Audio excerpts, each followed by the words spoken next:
ગુજરાતમાં પ્રથમ વખત હમ્બલ એજ્યુકેશન એન્ડ હમ્બલ હન્ટ્સ દ્વારા અંકલેશ્વરમાં પોતાની બ્રાન્ચ શરૂ કરી જેપી કોલેજના હોલમાં વિદ્યાર્થીઓ માટે માર્ગદર્શન શિબિરનું પણ આયોજન કરાયું. અંકલેશ્વરના ઓમકાર શોપિંગ સેન્ટરમાં ભારતીય વિદ્યાર્થીઓ અને પ્રોફેશનલ ક્ષેત્રે વિદેશમાં સ્થાયી થવા માંગતા લોકો માટે યુરોપિયન દેશ ક્રોએશિયાની નામાંકિત હર્બલ એજ્યુકેશન એન્ડ હમ્બલ હન્ટર્સની બ્રાન્ચ ગુજરાતમાં પ્રથમ શરૂ કરવામાં આવી છે.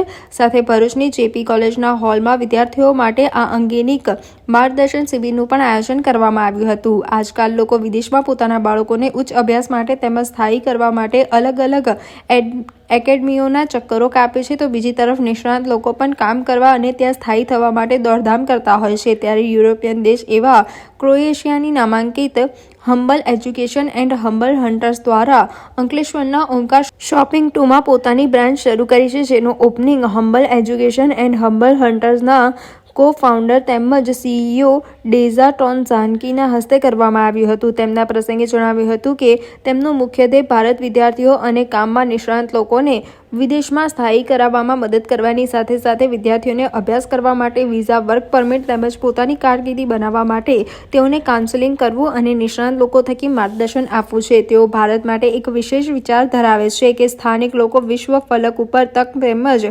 તેમને સશક્તિકરણ કરવા અને તેમનું મિશન છે, જેને માટે અમે અંકલેશ્વરમાં બ્રાન્ચ શરૂ કરી છે. તમામ લોકો એ કાબેલ છે. તેઓ આંતરરાષ્ટ્રીય સ્તરે સરળ અને વધુ પ્રમાણમાં લોકોને આગળ લઈ જવાનો છે.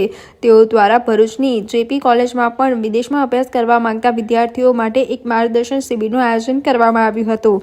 આ માર્ગદર્શન શિબિરમાં તેઓ દ્વારા વિદેશમાં અભ્યાસ કરવા માટે શું કરવું શું જોઈએ, વિઝા અને પ્રોસેસ કેવી રીતે કરવી જોઈએ, કઈ યુનિવર્સિટીમાં કયા કોર્સમાં એડમિશન લેવું જોઈએ તે અંગેની વિસ્તારપૂર્વક સમજ આપી હતી. આ પ્રસંગે કોલેજના પ્રાધ્યાપકો, આચાર્ય સાથે સાથે મોટી સંખ્યામાં વિદ્યાર્થીઓ પણ આ માર્ગદર્શન શિબિરનો લાભ લીધો હતો.